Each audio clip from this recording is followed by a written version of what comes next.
మనిషి ఎలా మాట్లాడుతున్నాడు? అసలు ఈ మనిషికి ఏమైనా బుద్ధి గాయం ఉందా అధ్యక్ష? ఉందా ఏమన్నా?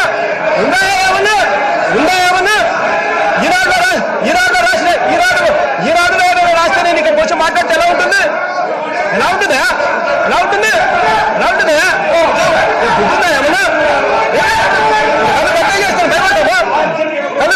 భయపడతాం ఏమన్నా? బుద్ధుందా ఏమన్నా? మనిషి పెరుగుతా ఉంది, బుద్ధి కూడా పెరగాల. ఈనాడులో పొద్దున ఈనాడులో రాసే ఐటమ్ తీసుకొని వచ్చిన ఇక్కడ మాట్లాడితే ఎలా ఉంటుంది? ఏం మాట్లాడారు? బుద్ధుందా ఏమన్నా? బుద్ధుందా?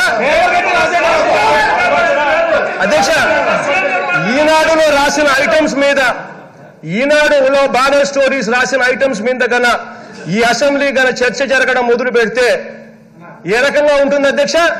ఈనాడు రాసే స్టోరీస్ చంద్రబాబు నాయుడు గారికి పాంఫ్లెట్ పేపర్ అయినా కూడా ఈనాడులో రాసే ఐటమ్స్ మీద గన ఇక్కడ గన చంద్రబాబు నాయుడు గారు చెప్పినట్టుగా నేను మాట్లాడడం మొదలు పెడితే అసలు ఇంకా డిస్కషన్ అనేది ఎక్కడ ఉండదు అధ్యక్ష.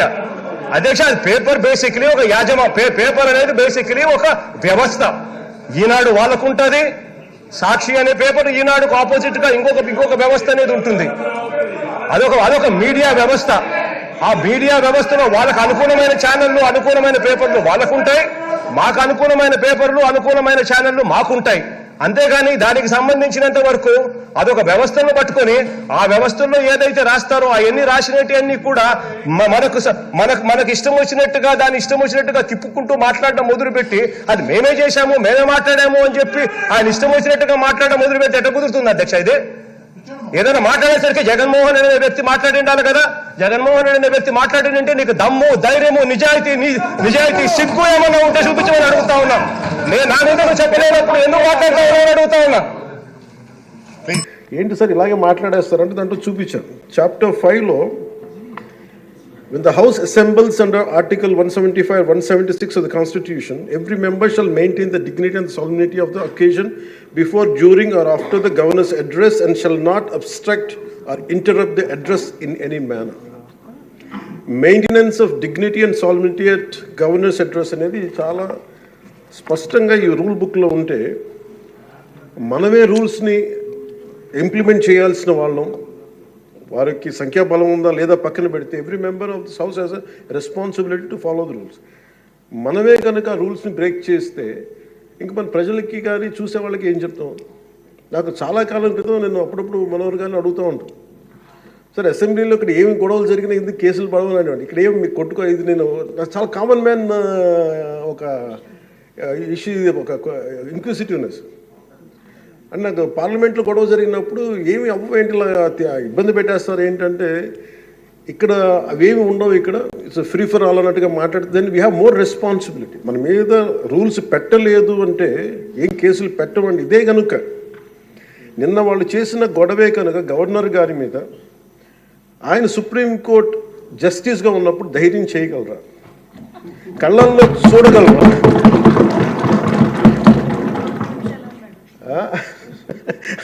నాకు అదే అనిపించింది. అంటే గౌరవించాల్సింది పోయి ఈ విధానం ఏంటనిపించింది.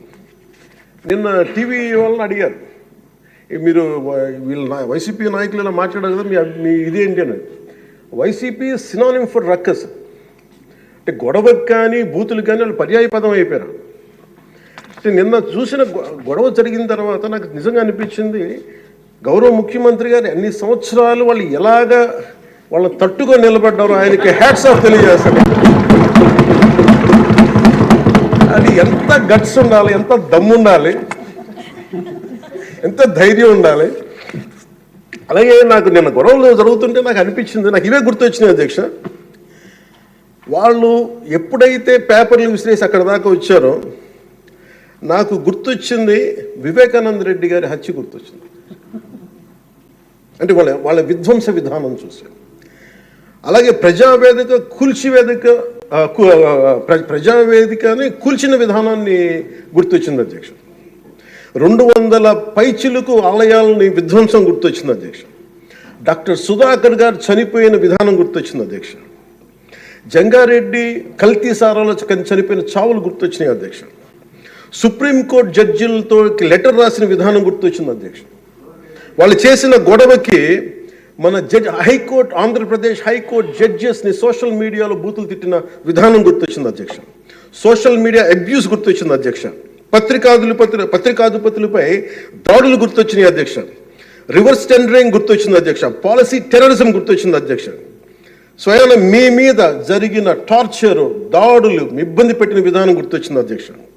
మడవుల విధ్వంసం గుర్తొచ్చింది అధ్యక్ష. చంద్రబాబు గారిని 53 రోజులు జైల్లో పెట్టి ఇబ్బంది పెట్టిన విధానం గుర్తొచ్చింది అధ్యక్ష. అమరావతి రైతుల్ని దారుణంగా రక్తాలు వచ్చేలా కొట్టి కేసులు పెట్టింది గుర్తొచ్చింది అధ్యక్ష. తిరుపతి కల్తీ లడ్డులు గుర్తొచ్చినాయి అధ్యక్ష. అబ్యూస్ ఆన్ విమెన్ గుర్తొచ్చింది అధ్యక్ష. మన కళ్ళ ముందు వీళ్ళు విధ్వంసం తెలియజేస్తూ ఉన్నారు. వీళ్ళు ఈ స్థాయిలో ఇక్కడ ప్రవర్తిస్తే దానికి సంబంధించి బయట ఇట్లాంటి గొడవలు జరుగుతాయి అధ్యక్ష. ఇది మారాలి అని చెప్పి మనం మాట్లాడితే ప్రజలు మనకి ఈ రోజున ఇంత అత్యధిక బలంతో మనల్ని ఇక్కడ నుంచోబెట్టారు అధ్యక్ష, ఇక్కడ కూర్చోబెట్టారు మనందరినీ. దీనికి గౌరవ ముఖ్యమంత్రి గారు ప్రదేశాలు చెప్తూ ఉంటారు. అలాగే ఇది మినిమం గవర్నమెంట్, ఇది మన నరేంద్ర మోదీ గారు చెప్తారు, గౌరవ ప్రధానమంత్రి, minimum government and maximum governance అని. దాంట్లో భాగంగానే చాలా గ్రేట్ అడ్మినిస్ట్రేటివ్ రిఫార్మ్స్ పట్టుకొచ్చారు. ఈ రోజున వాట్సాప్ గవర్నెన్స్ కూడా ముందుకు తీసుకెళ్ళడానికి ఆయన అనుభవం. అంటే మేము ఈ ప్రభుత్వం చేస్తున్నది అధ్యక్ష, ఎక్కడా కూడా ప్రభుత్వం ప్రజలకి సామరస్యపూర్వకంగా ఉండాలి, ఎక్కువ సానుకూలంగా ఉండాలి, ఎక్కువ బాధ్యతలు పెట్టాలి, ఎక్కువ బరువు పెట్టకూడదు అనే విధంగా గౌరవ ముఖ్యమంత్రి గారి ఆధ్వర్యంలో నడుస్తూ ఉంది ప్రభుత్వం. మేమందరం ఆయనకి సహాయ సహకారాలు అందిస్తూ ఉన్నాం అధ్యక్ష. Governor his excellency Abdul Nazeer గారికి రాష్ట్ర ప్రభుత్వ అధిపతిగా గవర్నర్ హోదాలో శాసనసభను ఉద్దేశించి రాష్ట్ర అభివృద్ధి భవిష్యత్ నమూనాను దిశానిర్దేశం చేసినందుకు వారికి నా హృదయపూర్వక కృతజ్ఞతలు. అలాంటి ఉన్నతమైన వ్యక్తి ఇస్తున్న సందేశాన్ని చూసి వైసీపీ వాళ్ళు బాయ్కాట్ చేయడం చాలా దురదృష్టకరం. ఇలాంటి ఆయన చూస్తూ ఉన్నాను అధ్యక్ష. ఇట్లాంటి ఇబ్బంది పెట్టే సమయంలో కూడా ఆయనకు ఆరోగ్యం కూడా సరిగ్గా లేదు, జ్వరం వచ్చిన సమయంలో కూడా ఆయన ఎంత ఇబ్బంది పెడుతుంటే ఆయన చాలా సక్సెస్ఫుల్గా ఆయనకి ఇచ్చినందుకు మనస్ఫూర్తిగా వారికి నా ధన్యవాదాలు, నా కృతజ్ఞతలు తెలియజేస్తాను. చట్టసభలు, దేవాలయాలు లాంటివి రాజ్యాంగాన్ని పరిరక్షించేందుకు 5 కోట్ల ఆంధ్రప్రదేశ్ రాష్ట్ర ప్రజల భవిష్యత్తుని నిర్ణయించే వేదిక ఇది. అలాంటి సభను హుందాగా నడిపించాలని కూటమి ప్రభుత్వం అధికారులకు వచ్చిన రోజు నుంచి తరచుగా చెప్తూ గౌరవ ముఖ్యమంత్రి గారు పదే మా అందరికీ దిశానిర్దేశం చేస్తూ ఉంటారు. గతంలో కూడా మొదటి రోజు కూడా వారికి ఎట్లా రావాలి పెడితే లేదు మనం ఇబ్బంది పెట్టొద్దు, వాళ్ళకి 11 సీట్లు వచ్చినా కానీ పాపం వారికి ఇవ్వాల్సిన గౌరవం వాళ్ళకి ఇద్దామని చెప్పి ఏ రోజు కూడా ఇబ్బంది పెట్టి గబుక్కుని ఒక మాట అంటుంటే గౌరవ సభ్యులు కొంతమంది ఇక్కడి నుంచి అలా చెయ్యొద్దు, అలా మాట్లాడకండి అని అందరినీ చాలా సున్నితంగా మందలించారు ఆయన.